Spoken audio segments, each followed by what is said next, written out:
Jai Hind. This is Sanskriti Rawat from Ashoka House, and today in this debate competition on the topic homeschooling is better than traditional schooling, that is online education versus face-to-face classes, I am going to express some of my views and opinions against the online education. Although the present situations have compelled us to study online and choose the online education as the one and only alternative, we very well know that it is not as good and as effective as the classes face to face. There are many basic limitations and disadvantages of studying online, and these basic points are majorly responsible for causing greater harms. First comes the health factor.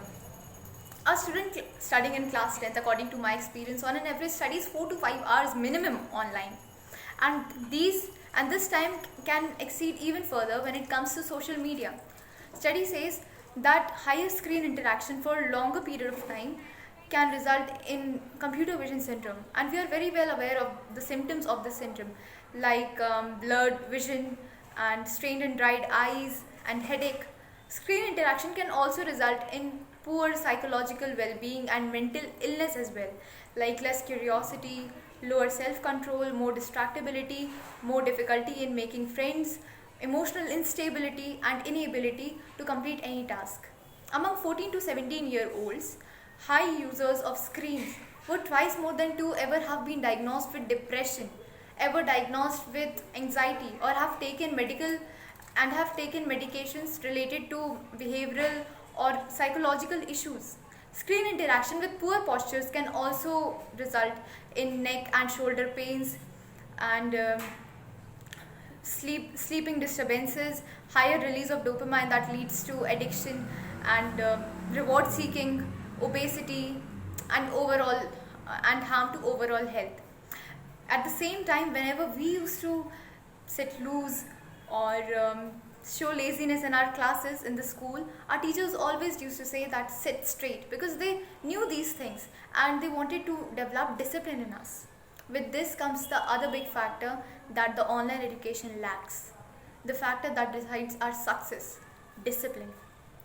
The apps like Google Meet and WhatsApp are used for taking these virtual classes, in which mics are off, cameras are off, and none knows what the other is doing, whether he is focusing or not, paying attention, completing his work, eating during the classes, or chatting or talking to someone else, watching videos, TV or movies, or is out for a walk with his ID online. And at the same time, in school education, teachers used to walk around, observe and help the weaker ones, motivate them, narrate stories that would inspire, give everyone the chance to answer. But now, even if the teacher keeps asking, the children keep their mic shut and they leave their meetings. These all things happen because of distraction.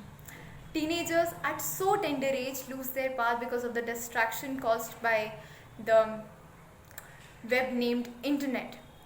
And whereas in school education we also had regular sessions to work on our mental ability through counseling.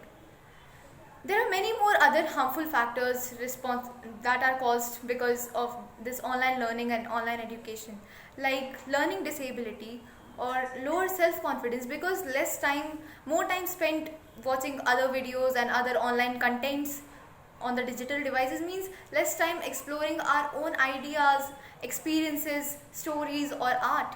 As it is rightly said that the key to develop self-competence and self-confidence is creating. The students have lost their hard-working attitude. Whenever they come across any difficult word nowadays, they never search for a dictionary, open it and search for the word and search for the meaning of that word.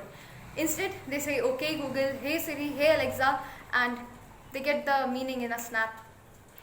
Also, with this, students have lost their social skills, they have lost their emotions, students have lost themselves. Online education and learning can be seen in both the aspects, as a boon as well as a bane. As it is rightly said that excess of anything is bad. Online classes, internet and online learning can be the biggest asset anyone can have when used in a right, safe and productive manner. And the same internet and online source can be as fatal as any curse when misused. So we must ensure that we maintain this balance, and we use the internet in such a way that it is not harmful to anyone. not harmful to us or to anyone else. Thank you.